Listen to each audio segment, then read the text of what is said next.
Well, good morning everyone and welcome to our March webinar. I can't believe that we're almost through Q1 of 2017. I'm really pleased to say that this webinar is focused on business planning and looking to the future and making sure you set a little bit of time aside for yourself in your day-to-day operations to ensure that you are planning for growth. Before we get started, I would just like to do a little bit of housekeeping. Also just share with you a project that AFTA officially announced today, which is the People's Choice Retail Travel Agency of the Year campaign. We actually ran it last year in conjunction with International Travel Media, which are the company behind two very popular travel magazines, Australian Traveller and International Traveller. And it was so successful last year and did such a great job at bolstering ATAS in the hearts and minds of consumers that we've decided to run it for a second year. And I'm extremely pleased to say that this year we have APT on board as our prize partner. I thought I'd just take the opportunity to tell you a little bit about the mechanics because it can be a little bit convoluted. So firstly, the whole premise behind this is to celebrate bricks and mortar ATAS travel agents. And we're going to do this through a campaign called Retail Travel Agency of the Year. So the idea is to get as many of your clients to vote for you, and the travel agency, that must be the ATAS travel agency, with the most votes by the time voting closes on the 30th of June will be crowned People's Choice Retail Travel Agency of the Year. Now, to help you promote your business, we've actually created a range of assets that you can use on your website, in email signatures, and also in social media that you can use to get clients to vote for you. More information on that will be sent out next week with the voting link to how you can actually vote. And I guess the most exciting bit is that the travel agency with the most votes and is crowned the winner will actually be presented with the award at the NTIA Gala Dinner on Saturday the 22nd of July. So to encourage consumers to vote as well, everyone that votes has a chance to go in the draw to win the APT River Cruise for two valued at $7,000. So the idea is, I guess, twofold. Firstly, to get you promoting your ATAS agency as accredited and getting as many consumers to know that you're accredited and to vote for you. And then secondly, the travel agency that does the best job in gathering votes and celebrating their national accreditation will actually get recognised and awarded by being crowned the People's Choice Retail Travel Agency of the Year. So keep an eye out for some of the media releases, some of the news articles that were published today in trade media, as well as more information on the AFTA website. And a dedicated email will come out to you next week with more information on how do you get consumers to vote, how does the campaign work, how do I access those assets that AFTA's created for me to use in my business. So thanks for your ears. I just wanted to give you a quick overview. And I hope that you choose to participate. It's going to be a really fantastic campaign.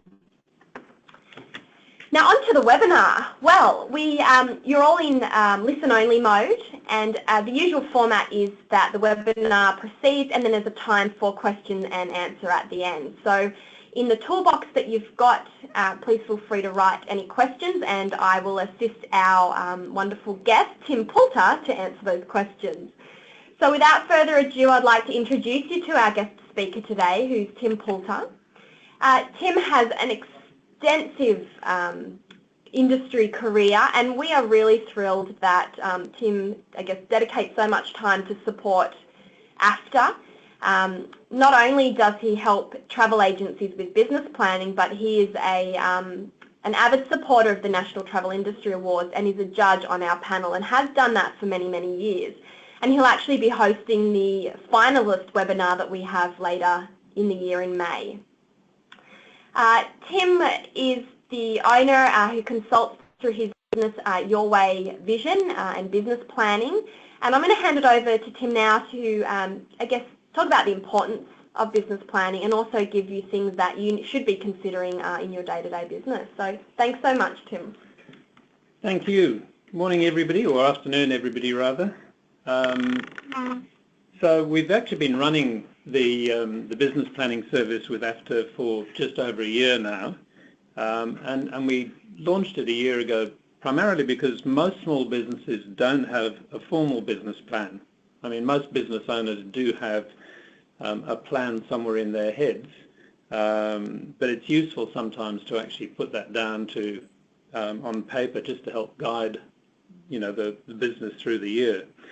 Secondly, most businesses can always be more profitable, and a friend of mine who runs a retail consultancy, not in travel, showed me some time ago a little formula called 615, and all that is that if you can increase your turnover by 6%, if you can get an extra 1% on margin, if you can manage costs by 5%, if you can manage them down by 5%, you will double your bottom line, or more than double your bottom line. So if a plan can help you work on each and all of those three components, then it can make your business much more profitable. Lots of businesses coming up to, or lots of owners of businesses coming up to a point where they want out, don't have an exit strategy. And the key thing here is if you're thinking that you're getting to that point of setting up an exit strategy, it's really about a 5-year exercise to set your business up so that you can get the best sale price possible. It's not something that you can just decide to do and sell it and hope for the best. And the last thing, I guess, is that the nature of all small businesses is that they are busy, and so very often they run the owner instead of the owner running the business. And the analogy I use there is, I don't know if you ever remember seeing in the old variety shows on TV the Chinese plate spinning trick, where the person would come on and he'd have lots of bamboo poles, and he would throw up the plate spinning and they'd land on top of the bamboo poles, and then he wobbled the pole and that keeps the plate spinning.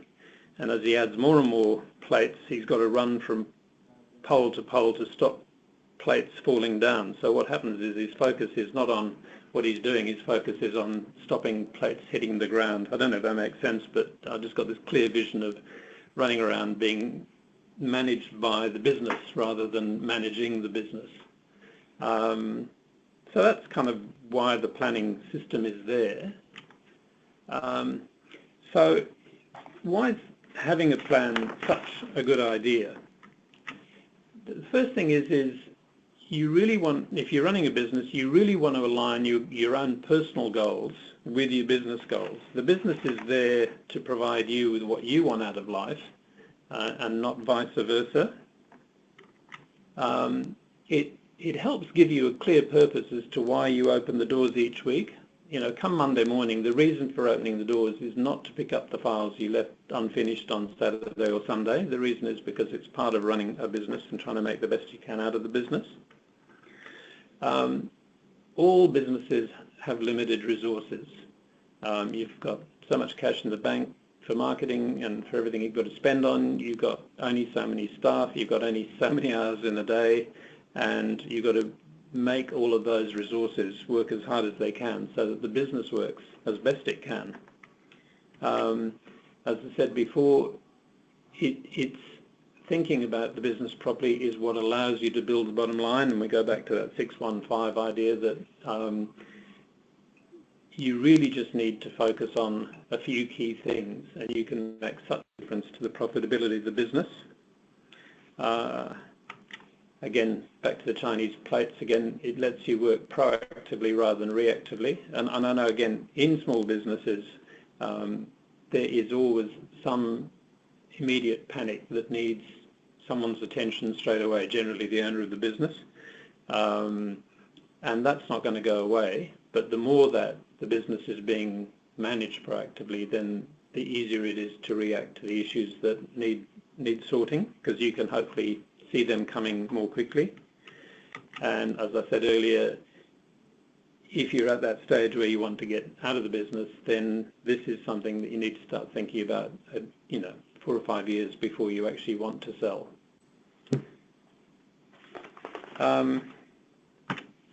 One of the key things, the way I work, is that there is no point in my helping anybody with a plan unless it's your plan. You have to own it, and unless you own it, you won't run your business by it. So our role is not to write the plan for you and not to write a plan that you don't believe in. Our role is rather to guide you to putting down the key things that drive you and your business, so that you end up a plan which is yours, you believe, and you can run the business by. So how do we do this? So as I say, firstly, what I like to do is to go back and say, as the owner of the business, what are your personal goals? What are you trying to achieve with your family, with leisure? What are your financial needs? All of those sorts of things. Because if you're clear about those, then you can work out what the outputs from the business need to be to achieve those goals. So the business is a tool in your life to meet your personal goals, you know, whether, as I say, their leisure, their financial, whatever. Because once you then decide what those key business outputs that you want are, then building a plan to achieve them is so much easier, because you're much clearer about what it is you're doing and why you're doing it, and therefore what you need to do to achieve it all. It becomes a much simpler process. Now, the plan itself, I believe, should be really tight and short. It's something that you can put in 1 or 2 pages, and it can be stuck above the, the sink in the kitchen. It can be stuck on the wall next to your desk. It's something that you can look at and refer to all the time, because it's the guiding light that when you've got a decision to make, you can look at the plan and say, well, is this decision, does it make sense in terms of the plan, or is it nothing to do with the plan and therefore just avoid it? So it should be a statement of the core things that you want to achieve, which could include profitability, which might be revenue and yield. It could be issues to do with staffing, technology, lifestyle, those sorts of things. So in technology, for instance, a lot of the people I work with are paying reasonable amounts of money to have GDSs at Tramada, the mid-office systems. Few that I've met really manage or really maximize what the technology can do for them. As an example, staff, how well do you manage the different performances of the different staff in the office? Have you got one staff member that constantly gets a 10+% yield on their files and another one that gets 8? What's the difference? What can you do about improving the staff member's yield who only gets 8 up with what the rest of the staff in the office are doing? So so these can come back down to sort of 4 or 5 key things that you want to achieve in the business. It's useful to have the old strengths and weaknesses statement, but the reality is, unless you've got something that's going to suddenly change in your environment, not much you can do with this. The best example of where someone had to do something about it that I had as a client was a lady in South Australia, and I don't know how many of you are aware of the strength of the Phil Hoffman agency group in South Australia, but she'd run an agency in a suburb and was the only agent around, and Phil Hoffman had made the announcement that they were going to open an office literally across the road from her, and she had about 6 months to get her act into gear, because in 6 months' time there was going to be this huge mega launch of a new agency right across the road from her. So she had 6 months to make sure that she had her database organised, that she was on top and talking to all of her existing clients, that she was doing whatever she could locally to shore up her position before this huge juggernaut arrived. But except, unless that sort of stuff is happening, most of the other things that happen they've been around your business for years, and unless something's radically going to change, or unless there's something that you're not taking the best advantage of, really the plan is focused far more on those core 4 or 5 or 6 things that you want to achieve. Behind that, then, the way I like to work with clients is to build action plans, because it's one thing to have a business plan that says, you know, our goal is to increase yield by 2%. But if you're going to do that, what are you going to do to achieve that? And you can list the core things that meet that requirement. So it could be looking at all of the yields with the staff to make sure that they're selling up properly. So I'm forgetting to press the buttons here. What are the things that you're going to do? It could be, if you want to build revenue, it could be how you're using social and traditional media, and have you looked at what you did last year and what did and didn't work? How good is your database? A lot of agencies I work with, the database really is a series of contact emails, which isn't good enough. You've got much better data that you can use if you source it and use it properly. You know, how good are your staff skills? Those sorts of things. And action plans, again, should be, I like to set them across the business by quarter, but always keep looking year ahead. And all this is doing is adding a little bit of discipline to the way that you do your business. What it's saying is, in this next 12-week period, 3-month period, what are the key things that we've got to do and what's coming up? You know, if you've got a cruise night coming up in October, November, then you need to start planning for that.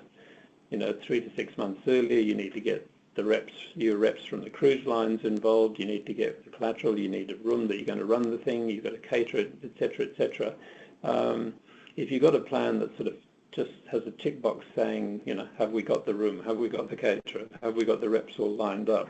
Then there's every opportunity or every chance that that cruise night will work really well. But if you put it together late and try and rush everything, then there's a good chance that it just won't be as good as it could be. Where possible, it would be great to have quantifiable outcomes. If you run a cruise night, did you take bookings? How did you get another 50 people onto your database? What did you try and achieve with it, and how did that work?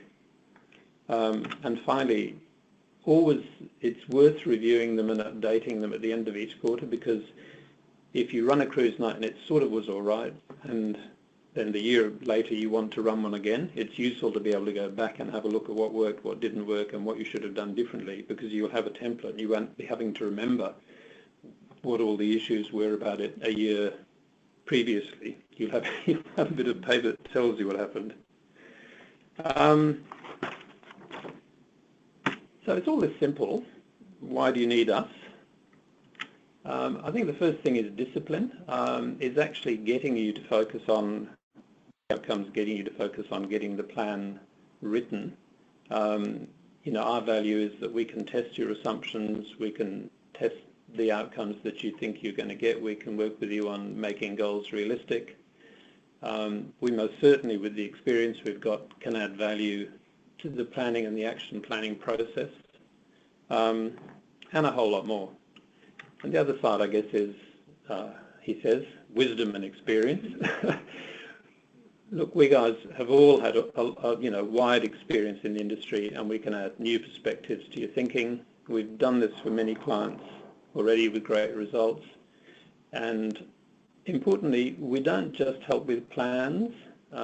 If you think you've got a plan but you need help with a specific issue, then we can help just on that issue if you don't want the whole planning process there. In terms of costs, what we do is we start out with a first conversation on the phone, so you can work out whether you like us and like what we're saying, and we can advise on how we can help you. And then if we go ahead from there, what we try and do is work with little project plans. So we do everything step by step. And remember, our job is to give you as much or as little help as you want. Remember, it's your plan. I won't write plans for people. It's not what we're there to do. We're there to guide you for you to write your own plan, because it's yours. You have to believe in it.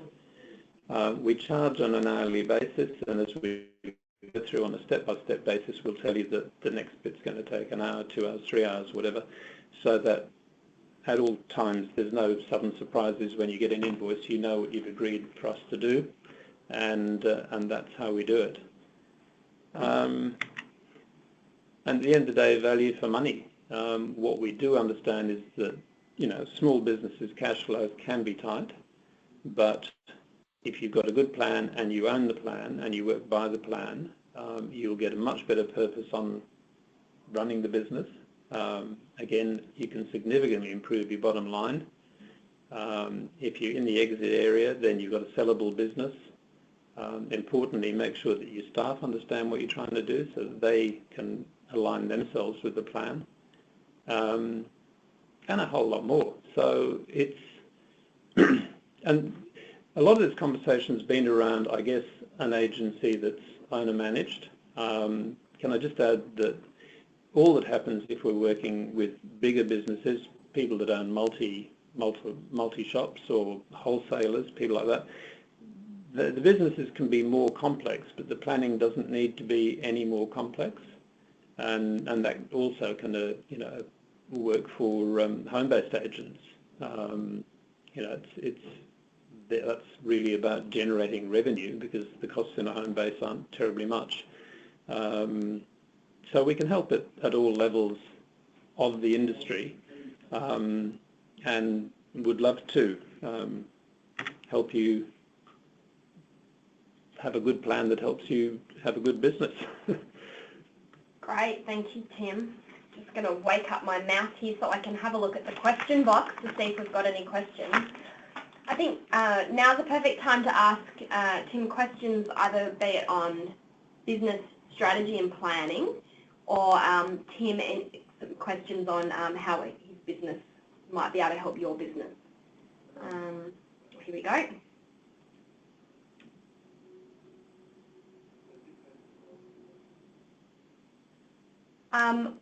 Tim, we just had someone asking who may have jumped on the call late, and just asking if you can restate what the 615 principle is. Absolutely, yes. So 615 is if you can improve your gross revenue by 6%, if you can improve your yield by 1%, and if you can reduce costs by 5%, then that formula in any retail environment will double or more than double profits. Now, you can't always do all three of those, but if you can improve revenue and yield, even if you can't manage costs, you will make, say, a 50% benefit to the bottom line. So it's just a formula, but the importance of it is just to demonstrate all you're doing is you're tweaking a business. You don't have to do huge amounts to a business to make a significant difference to the bottom line. If it's only 6% revenue, 1% yield, 5% costs to double profit, that's really just such a small little bit of tweaking to do to make such a big difference to the bottom line. Yeah. I really liked what you said in the webinar. You said discipline is the way you do business. Yeah, if and we all do it. I mean, I've run small businesses. I've worked for myself for the last 20-something years, and we all get into the habit of rolling up on Monday and sort of thinking, what was I doing on Friday or Saturday, and picking up and going on. And you need just that little bit of discipline is the difference between just doing what you've been doing and just getting the same results as you were getting, to making a difference to how the business hums along and perhaps making it such a better business. And I think we've even had to look at the way we do our marketing at AFTA, because the way consumers engage with information is so different now, and it's rapidly evolving, and the power, what we've seen is really in the hands of the consumer in the way that they research, plan and decide to book their travel. And I think that's very relevant for travel agencies. They need to rethink the way that they connect with consumer, and to actually step back and have a business plan on how you do that is really valuable these days. Look, I agree totally. I mean, I think the world was panicking quietly that online would take over everything, and there is an absolute place for online, but over the years what's happened is that the amount of business being written by retail travel agents just grows and grows and grows. And there's some key reasons for this. If I want to book a simple point-to-point ticket between Sydney and London, then really it's very difficult for an agency to add value to that. If I want to do a multi-city airfare, I would be mad to go online because, you know, through the GDS and World Fairs and things, you can do much better value. If I'm going to spend a reasonable amount of money taking the family away off to Europe or up to Asia to have a holiday, then I want to know that what I'm planning works, and I might come in having done lots of research, but I still want the comfort of knowing I'm talking to someone who's a professional in the area, who's going to make sure that what I'm doing makes sense, that when I get to point B, I won't have missed the departure of some tour I wanted because I've misunderstood dates or got my airline tickets wrong or whatever it is. So kind of value that agents still bring to an awful lot of travel, and that's got to come through in the way then that you connect with, you know, the consumer that you're dealing with, in terms of the way you talk to them and, you know, the way you promote the business. And I'll just add to that, a little while ago AFTA did some research on what, from a consumer's perspective, they see the value and the role of a travel agent. And the respondents said that consumers really look to travel agents for insight. And that might be insight around how to best move about from the start of their trip to the end of the trip, seeing all the destinations that they want to go to. But then also how a consumer can maximise their time. So they really value a travel agent for their professional experience and their own travel experience and their access to networks, so that they can plan the best possible holiday, so that the consumer can make the most, I guess, out of their financial investment, but also the limited time that they've got. So real value still exists at the heart of a travel agent's professionalism and experience. We do have a question here, Tim, just wanting to clarify what you mean when you said a 1 or 2 page business plan. So maybe you want to expand on the fact of having a robust business plan, but also being able to extract from that some key pages that you can... Yeah, so if you know, go online and find a business planning template, you'll end up with a 20, 30 page document if you fill it all in. And the concern I have about that is that they're templates. They assume that all businesses are the same, and they're not. They're all different. The other thing is that the core part of the plan is really, I suppose, when I'm saying a business plan should be a page or a couple of pages, I'm really talking about the core goals and outcomes that you're looking for, so that you've got a statement of purpose, if you like, for why you open your doors, which, as I say, you know, can be stuck above the sink in the office, can be stuck next to your desk, just to remind you why you're trying to do what you're trying to do and what you're trying to achieve. You still end up with action plans behind it, so you still end up with lots of different things behind the business plan, or the front of the plan, but the action plans are broken down into things that you need to do and things that you need to do in any given quarter. So so instead of having this sort of long document that you're trying to find things in, you've actually just got a simple plan that says, this year I want to improve my revenue by 10%, I want to increase my yield by whatever, I want to make sure that all of my staff are operating at their best ability, I want to make sure of, and so on. And then behind that you're saying, well, if I want to increase my revenue by 10%, then what am I doing? What are the core things I'm going to do, and where do they happen across the course of the year? So as I said, it might be a cruise night, it might be updating or upgrading your database, because that's your biggest single tool, and it's your biggest single point of value when you come to sell the business, by the way. And how are you going to communicate with your clientele? Do you know which clientele do what sort of holidays? Since I've got a bit of a cruise background, there's no point in sending P&O's latest $7.99 quad share inside cabin deal to someone who's a Silver Seas passenger, and vice versa. So you need to break databases down into who the client is and what they want to hear from you, which goes a little bit back to what Joe was saying in terms of consumers are looking for that confidence that you can add such value to what they're doing. I was just going to add to that and say, and I think we like to know that the person servicing us knows who we are as an individual. Yeah. So extending on what Tim's saying, if I got a product that was completely irrelevant to me, that affects my opinion of the brand, or in this case the travel agent that is giving me this advice.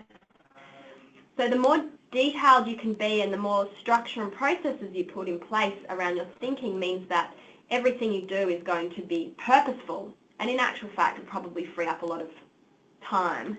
Look, I think so. What discipline does in that sense is it means that you use time more efficiently, and you can very often avoid the last minute panics which take over what you're going to do with the day. Now, you'll never completely get rid of those. All of us running small businesses always end up with days where you've been as busy as all get out, and you sit at the end of it and think, well, what did I actually achieve today? And the answer is, well, not a lot, but geez, I was busy. So the more that you can, you've got a purpose and a structure to the way that you run the business and manage the business, then the more that the business will run smoothly. Given that at the end of the day, you're still going to get a client that walks in that suddenly wants to redo all of their bookings 24 hours before they travel, or, you would know far more the horror stories of things that you have to deal with than I would, but they won't go away, but they might be sort of minimised and more manageable as a consequence. And I think another thing is consistency in business is really important. So if you have processes in place about the way you do things and all the staff adhere to that, it also means when a consumer walks in, say Mary's on holidays and they need to deal with someone else, it's important for that consumer to know that they're going to get the same level of service. And I think if you look at a model like McDonald's, the reason we love McDonald's so much is no matter where we go in the world, it's consistent. We know what we're going to get. We know approximately the price we're going to get. We know that we're going to get our food relatively quickly. And I think you can adopt that sort of model in your own business and think, well, how are we going to service our customers so that they, throughout the entire process we're dealing with them, we're going to have a positive emotional state, finishing with a positive emotional state, and that no matter who they deal with in our business, it's that same consistent service. Yeah. This is a service industry, so. Yeah. We do have a question here from Rod. He was wondering about testing assumptions and saying, look, if I put something in practice and I test it to see an outcome, how do I actually know that, what if I put the wrong system in the process? How do I know I'm going to be planning the right, doing the right type of business plan? What if I put a plan in process that actually isn't the right thing? I think it comes back a little bit, Rod, to first work out what your goals are and what you're trying to achieve with the business, because then when you're putting in the things that you're going to do, the first test is, do they meet one of your goals or one or more of the goals that you've got for the business? Sometimes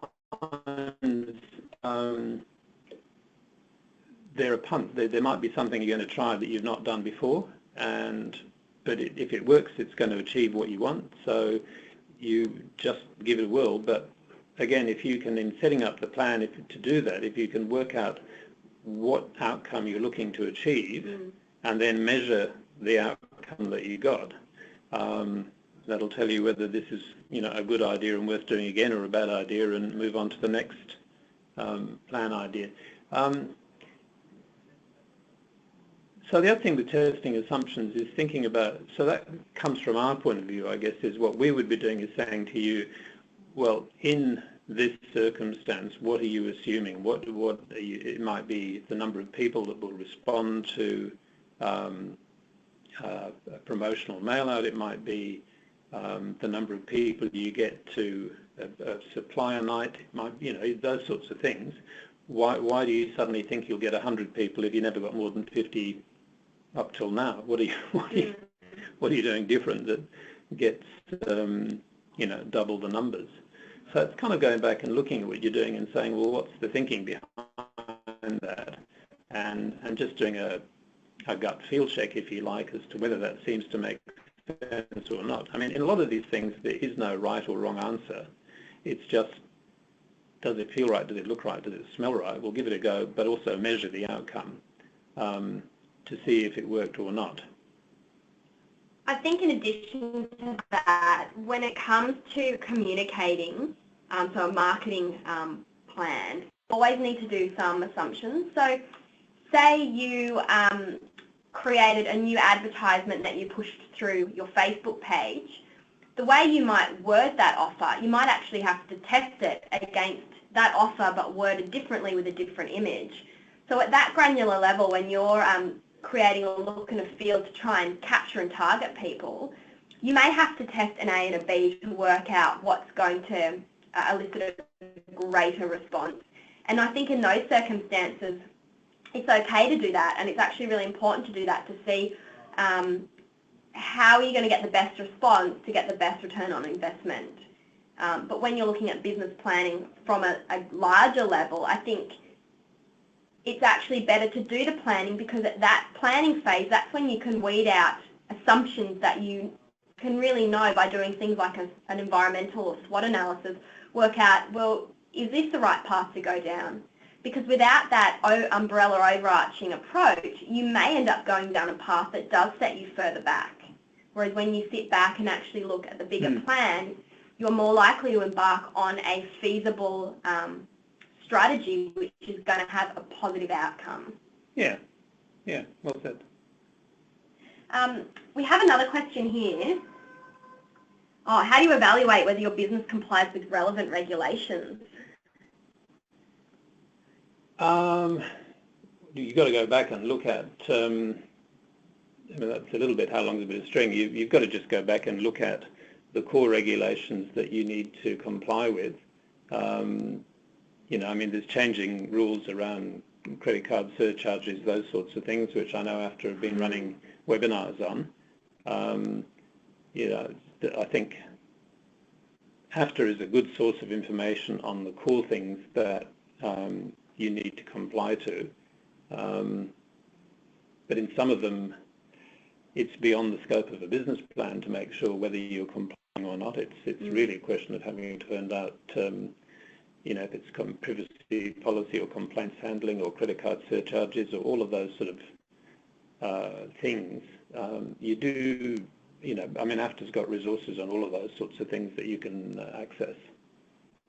I think another really good resource is the business.gov website, or even all travel agencies must abide by Australian consumer law. So it's important that you look up and understand what your rights and obligations are. And of course, it's quite clearly mapped out in the AFTA and ATAS Code of Conduct and Charter. It's really important that when you're doing operations, if you align to that, because that was formed with legal advice with the Australian consumer law in mind as well. And I think it also comes down to operating an ethical business and just sense checking with yourself. Are you doing right by your employees, and are you doing right by your clients? And of course, whatever state you're in, there is always the Chamber of Commerce that is a great resource for businesses as well. So unfortunately, when you operate a business, you have to do a little bit of legwork to make sure that you're always complying. But thanks for the question. It's a good one.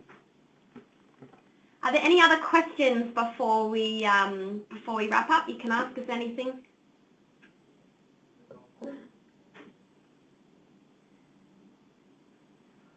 All right. Well, we might leave it there.